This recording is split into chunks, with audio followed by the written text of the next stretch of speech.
Hi అన్న, మీ పేరు? నా పేరు దయాసాగర్ అన్న. ఎక్కడి నుంచి వచ్చారన్న? మాది అంటే పుట్టింది ఏపీ, పెరిగింది తెలంగాణ. సో ఏపీలో నెక్స్ట్ ఎలక్షన్స్లో ఎవరు గెలిస్తే బాగుంది అనుకుంటున్నారు? ఈసారి కూడా మళ్ళీ గన్న పేలుతా అనుకుంటున్నా అన్న. గన్న అంటే ఎవరన్నా? గన్న అంటే జగన్. ఎందుకు జగన్ గారు గెలవాలనుకుంటున్నారు? అంటే కొంచెం యంగ్ బ్లడ్ కదా, సో యంగ్ పీపుల్కి కొంచెం ఎనర్జెటిక్గా ఉంటుంది అని చెప్పి మళ్ళీ జగన్ వస్తారని చెప్పి అనుకుంటున్నాను. గెలిస్తే ఎంత మెజారిటీతో గెలుస్తారన్న? గెలిస్తే కనుక లాస్ట్ టైం లాగే వైనాట్ 175 అని చెప్పి అన్నాడు కదా, సో మళ్ళీ వైనాట్ 175 అన్నట్టు అవుతుందని చెప్పి అనుకుంటున్నాను. వాళ్ళు మేమే టీడీపీ జనసేన కలిసి మేమే గెలుస్తూ ఉంటున్నారు కదా, వాళ్ళు ఎంతవరకు గెలుస్తారన్న? అంటే ఎవరి కాన్ఫిడెన్స్ వాళ్ళది.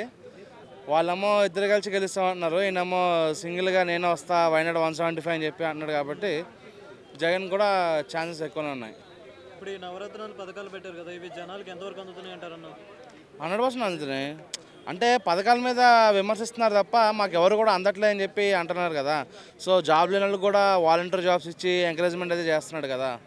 సో ఒకటి జగన్ అన్న అంటే మంచి సాంగ్స్ కానీ, పిల్లలకి అమ్మఒడి కానీ, పల్లి పట్టీలు కానీ, పౌష్టికాహారం కానీ అన్నీ అందిస్తున్నాడు కదా. సో ఇంకోటి రీసెంట్గా చూసుకుంటే మనం కిడ్నీ ప్లాంటేషన్ కూడా స్టార్ట్ చేయడం జరిగింది కదా. వాలంటరీ సర్వీస్ ఎలా ఉందంటారన్న? వాలంటీర్ సర్వీస్ బాగానే ఉందన్న. అసలు అంటే ఏమీ లేకుండా ఖాళీగా కూర్చున్న దానికన్నా 6,000 అయితే వస్తున్నాయి కదా సో జనాలకి. So they are happy with 6,000 or 10,000 whatever. ఇప్పుడు పథకాల ప్రకారంగానే అభివృద్ధి అవుతుంది, కానీ అభివృద్ధి పరంగా వెనకబడిపోవడానికి గల కారణాలు ఏంటన్నా? అన్న ఇప్పుడు ఈయనకి ఇచ్చిందే 5 years అన్న. ఇంకా అప్పుడే పుట్టిన 10th class పాస్ అవ్వాలంటే ఏదైతే దానికి టైం పడుతుంది. ఇప్పుడు మొన్న అసలు ఏం చేత కదన్నారు, అమర్నాథ్ చేంజ్ చేసిండు. వైజాగ్కి పెద్ద పెద్ద అంబానీని కానీ వేరే ఇన్ఫోసిస్, కాగ్నిజెంట్ కంపెనీస్ అందరినీ తీసుకురావడం జరిగిందా. So they are preparing their plans. So ఎక్కడ ఇన్వెస్ట్ చేయాలి, ఎక్కడ ప్లాన్ చేయాలని చెప్పి they are planning and they are discussing. Okay, so ఇప్పుడు నెక్స్ట్ 5 years టైం ఇస్తే కనుక మేబీ ఇంకా ఇంప్రూవ్ జరిగే ఛాన్సెస్ ఉన్నాయి కదా. సో చూద్దాం. 3 రాజధానులు ముద్దు అంటున్నారు కదా, ఇది ఎంతవరకు ఉపయోగపడుతుంది అంటారన్న ప్రజలకి? 3 రాజధానులు ముద్ద అన్నారు కరెక్టే. అంటే ఇప్పుడు ఇండియాలో ఎక్కడ కూడా 3 రాజధానులు అనే కాన్సెప్ట్ లేదు. సో ఫస్ట్ టైము ఏపీలో 3 రాజధానులు అంటే కనుక ఇండియా మొత్తం ఏపీ వైపు చూస్తుంది అనమాట. సో ఏంది 3 రాజధానుల కాన్సెప్ట్ అని చెప్పి ఒక కొత్త కాన్సెప్ట్ని పరిచయం చేయడంలో ఏపీ ఫస్ట్ అన్న మనకు ఒక బ్రాండ్ ఉంటుంది అనమాట. సో మేబీ 3 రాజధానులు కూడా అయ్యే ఆప్షన్ అయితే ఉంది. దీనివల్ల అమరావతి వెనకబడిపోతుంది కదన్నా. మరి 3 రాజధానులు వన్ ఆఫ్ ద రాజధాని అమరావతిని కూడా వాళ్ళు ప్రకటిస్తున్నారు కదా.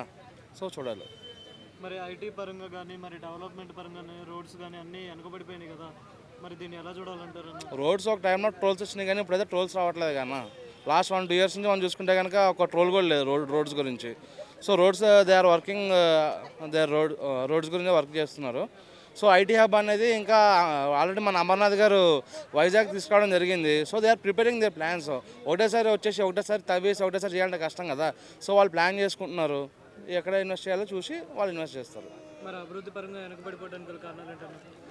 అభివృద్ధిగా వెనకబడిపోవడం అంటే కొంచెం స్టేట్ అనేది కొంచెం లాస్లో ఉంది కాబట్టి సో పథకాలు ఇవ్వడం జరుగుతుంది. సో అంటే కంపేర్ టు వేరే స్టేట్స్తో పోల్చుకుంటే ఏపీగా యాక్చువల్గా ప్యాకేజ్ అనేది ఇవ్వాలి, బట్ ప్యాకేజ్ అనేది ఇంకా రిలీజ్ కాలేదు. సో మేబీ ప్యాకేజ్ రిలీజ్ అయిందంటే కనుక ఏపీ డెవలప్మెంట్ అవ్వడానికి ఆప్షన్ ఉంటుందన్నమాట. సో మన ఓన్లీ ఏపీయే కాదు కదా వెనకబడిపోవడం అనేది, వేరే స్టేట్స్ కూడా చాలా వెనకబడిపోయినాయి. సో కంపేర్ టు వేరే states AP right no it's okay. Compare to other states compare చేసుకుంటే మనకి ఏపీకి ప్రత్యేక హోదా ఇవ్వమని అంటున్నారు కదా, దీన్ని ప్రజలు ఎలా ఆమోదిస్తారన్న?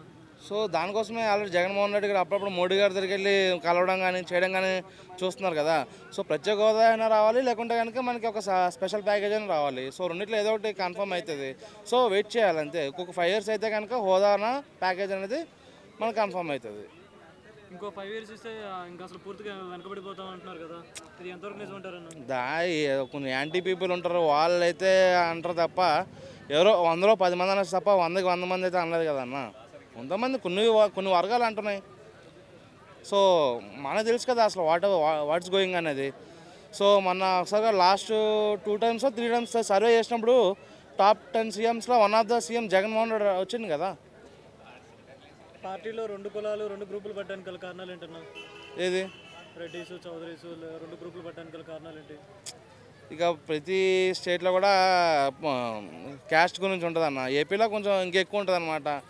సో ఎక్కువ క్యాస్ట్ పరంగా ఎక్కువ ఉంటాయి కాబట్టి సో ఆయన నడుస్తున్నాయి అనమాట.